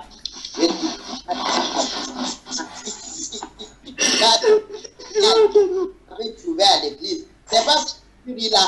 Tu ris dans l'écran. Mais tu devais me voir 10 à 10 à l'église. C'est moi-même qui tape. Donc, avec la bouche, avec les pieds. Vous voyez comment, pourquoi je parle pour le frère, comment Dieu a utilisé le frère Junior. Vraiment, il faut vraiment dire Dieu merci. Parce que nous ramener, il touche le frère Junior, pour nous ramener. Pour nous ramener comme ça là. Ramener que toi. Moi-même, parce que vous ne suivez pas la photo là. Toi-même, tu as déjà enlevé bien les cils. Toi-même, tu fais encore comme une sirène. Toi-même, tu mets encore les bleus. Moi, je mettais déjà les bleus ici là. Donc, mes soeurs, l'appel a commencé depuis parce que les gens s'opposaient maintenant. Les gens qui discernaient s'opposaient. Mais comme les gens qui parlaient aussi, ils étaient comme s'ils s'amusaient. Ils devaient même faire quoi? Parce que quand le diable est en train de walking, il va walking jusqu'à séduire tout le monde en entier. Il veut seulement que tout le monde lui. Mais la Bible dit qu'ils connaissent ce qui les appartient. Oh, mes frères, vraiment, ce n'est pas facile. Ce n'est pas du tout facile. Il y avait déjà une nuit de ça, mais comme les gens qui voulaient s'opposer à cela, même quelqu'un il est en train de fumer, il s'oppose que la femme ne devrait pas. Regarde comment Dieu nous a aimés. Ma soeur, demandons seulement la grâce de Dieu de continuer à nous dépouiller. Il nous a amené notre nous bien-aimés Chignons. Ce n'est pas donné à tout le monde. La sainte doctrine, ce n'est pas donné à tout le monde. Si Dieu t'attrape comme il nous a attrapés là, mes soeurs, c'est une grâce. On n'a pas mérité, je vous dis la vérité. Donc, c'est ça ma simple contribution que je voulais donner. Continuons vraiment à plaider à Dieu pour que nous sortons. Il y a encore les choses qui sont cachées. Donc, c'est seulement ma petite contribution. Merci ma soeur Bétine. C'est une très grande contribution. C'est une très grande contribution que de savoir justement que le Saint-Esprit parvient à indiquer dans ton cœur que tu vivais dans le péché et que tu décides de ne plus vivre. De ne plus y vivre. Que Dieu te bénisse ma chère. Quelqu'un voulait parler tout à l'heure. Qui est encore? Moi, mais je pense pas que mon micro donne. Oui, on t'entend 5 sur 5. Qui est-ce? La sœur Francine. Oui, la sœur Francine, vas-y. En fait, quand j'ai suivi le commentaire du monsieur, j'étais vraiment plus d'accord avec lui. Parce qu'en fait, quand j'avais écouté dernièrement la Révolution française, je me suis rendu compte qu'effectivement, en France, c'était interdit pour la femme non seulement de porter le pantalon, mais de se couper les cheveux. Les femmes avaient l'obligation d'avoir les cheveux longs. Donc, tu te coupais les cheveux, tu étais passible de bannissement, quoi, un truc comme ça. Et c'est Jeanne d'Arc, en fait, qui a apporté cette tendance avec ses histoires de vision. Ok.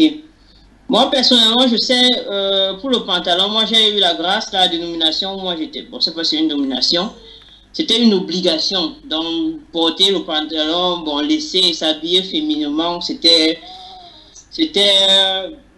normal, donc, c'était pas quelque chose d'étrange. Et quand je suis arrivé ici, là, bon, le froid, comme la sœur a dit tout à l'heure, le froid, là, ça ne blague pas. Je me suis mis dans les pantalons, j'ai porté, et puis, quand je marchais un jour en route, j'ai vu les musulmanes là, qu'en toute saison, elles ont leurs pantalons, elles ont leurs robes là, qui touchent le sol. Qui fait chaud à 28 degrés, elles ont leurs pantalons.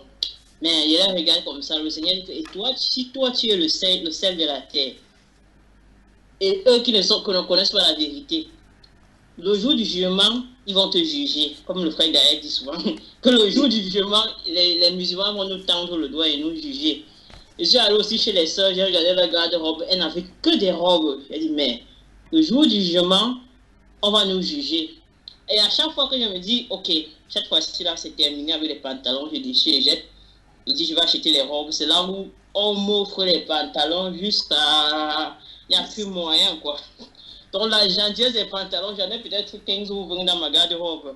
On en offre toujours au moment où je dis, je ne veux plus de pantalons, on m'en offre. Dernièrement, je regardais donc sur le net pour essayer de voir si je peux trouver les vêtements qui sont un peu passables. J'ai regardé et puis je vois le prix. J'ai dit, mais je ne peux même pas pouvoir me payer 2 ou 3 habits, c'est trop cher. Le Saint-Esprit m'a répondu que, et pourtant, on fabrique le tissu en masse et les machines à coudre. Qu'est-ce que j'ai fait? J'ai dit que je ne suis pas bonne en couture, mais s'il faut que ça, le Seigneur va vraiment me faire grâce. J'ai fait mon truc de couture. Et j'ai cousu la jupe l'autre jour. J'ai dit, de toute façon, je la porte. C'est pas le plus important. C'est pas comment si c'est beau, ce n'est pas beau. Le plus important, c'est d'être couverte. Et j'ai aussi remarqué un certain phénomène face au maquillage, comme le frère disait tout à l'heure. Avant, quand j'étais dans le bus, je vois les filles bien faites là. Parce que moi, j'étais une coquette. Comme la mère Bertine venait de dire, j'étais une coquette comme ça. Je regardais les filles comme ça, avec leur maquillage et tout. Mais dernièrement, il y a un nouveau phénomène qui s'installe, c'est que quand je les regarde comme ça, là, je regarde toute cette beauté, après je dis que la fin de ça, c'est la mort. Je tourne seulement le visage, je continue. Donc c'est un phénomène qu'effectivement, je ne connaissais pas avant. Maintenant, je les regarde juste comme ça. Cette culture du corps, il y a cette culture du corps qui est actuellement dans le monde. Je regarde seulement tout le bien qu'on donne, on prend, tout le temps qu'on prend pour prendre soin de quelque chose qui va finir comme les asticots. Or, de prendre la vertu de l'âme est le plus important. La sœur Francine, ouais. Je reste avec toi. Dans cette vidéo de Ina, nous avons vu le commentaire du journaliste qu'en 1972, il y a eu une production de 12 500 000 pantalons. C'est au point où la statistique donnait à chaque Français dans la maison 2 ou 3 pantalons. N'est-ce pas là? Ça veut dire qu'on a implémenté ça. Ils ont vraiment dépensé pour faire entrer ça de gré et de force dans le foyer. Ouais, on peut aussi dire ça. Puis c'est aussi une pratique, quoi. C'est une théorie. C'est la même chose que la télévision. Parce que je me suis rendu compte que l'homme retient plus vite parce qu'il a vu. Ils ont fait entrer les télévisions chez nous et puis ils nous ont dressé, quoi. On a dressé, on a monté la pensée. Et par conséquent, vous avez les mauvaises pensées. Et maintenant, dans la vidéo, on voit également, la statistique montre que 8 femmes sur 10 aimeraient plutôt porter le pantalon. Pourquoi justement cette déclinaison de la femme maintenant vers cette apathie de la femme plutôt, cette sympathie, j'aurais plutôt dit, pour le port de pantalon qui n'aurait pas destiné, n'est-ce pas l'affront et l'esprit d'ouverture pour ces mouvements féministes? Là, c'est vraiment une bonne question qu'il faut apporter à, je sais pas, qu'il faut porter à question, quoi, à interrogation. Mais vraiment, je ne pense pas que tout le monde qui porte le pantalon, vont partir sur la même raison qu'ils veulent forcément être féministes ou quoi. C'est juste quelque chose qu'on nous a inculqué, quoi. On a inculqué à nos parents. De toute façon, il y a des gens qui conçoivent les lois et des autres qui appliquent la loi sans savoir même que c'est la loi qui sont en train d'appliquer. Les gens arrivent au niveau de l'auto-école, on leur dit que le feu est rouge, ils ne savent pas pourquoi le code de Rousseau avait dit que c'est quand c'est le rouge avant qu'on ne traverse pas. Merci ma soeur Francine pour ta contribution. Une autre soeur?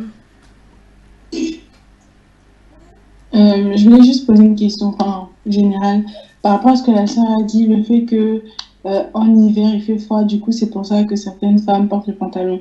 Mais je me dis, mais avant, quand je portais le pantalon, j'avais aussi froid en ayant un pantalon. Du coup, c'est pas une raison, le fait de porter le pantalon pour avoir chaud en hiver. Oui. Moi, j'ai quand même froid. La sœur Ketia, tu soulignes là exactement une bonne idée de fuite en avant des gens, des portateurs, des portatrices de pantalons.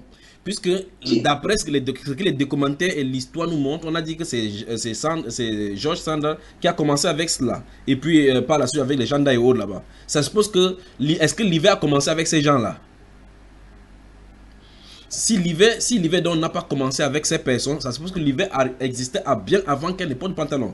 Déjà, lorsqu'on voit dans ces documentaires où on dit qu'il était interdit, selon la loi de 29 Brumaire en 9, 26 Brumaire en 9, quand on interdisait à la femme de porter le pantalon, à ce moment on dit toute femme désirant de se transvestir doit demander à la préfecture une autorisation. Alors, ça veut dire que cette femme du Paris particulièrement ne portait pas cela. La question c'est comment vivait-elle en hiver, ou bien comment elle s'habillait en hiver, puisque avant qu'elle ne portait pas, elle portait un autre vêtement. Donc personne ne peut dire que c'est à cause de l'hiver. Il faut tout simplement dire quelle est la façon de se couvrir comme le Seigneur le veut, pas vrai?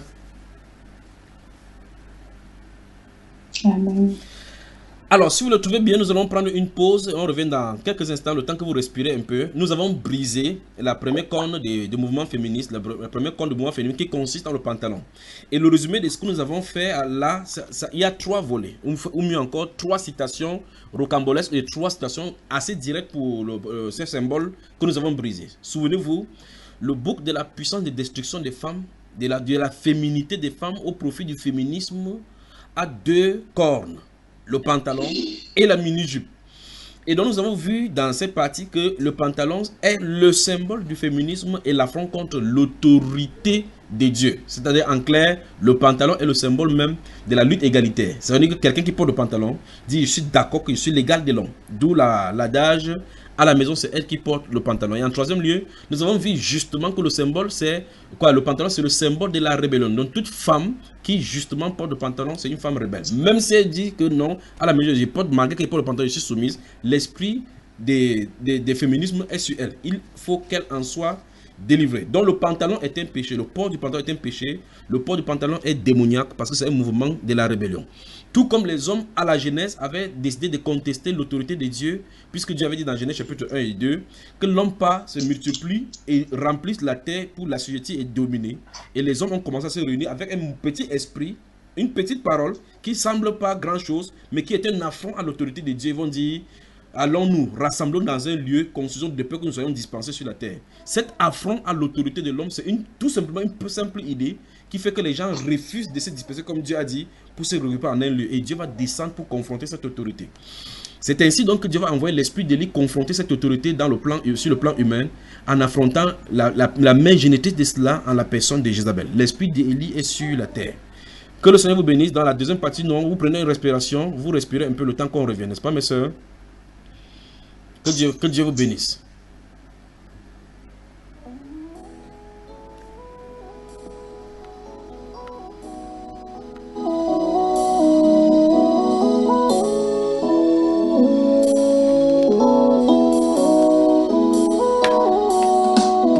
Jésus viendra nous chercher, sa venue est proche. Réveillons-nous du sommeil de nos inquiétudes. Il viendra nous chercher pour la nouvelle Jérusalem, où il n'y aura plus les soucis de ce monde.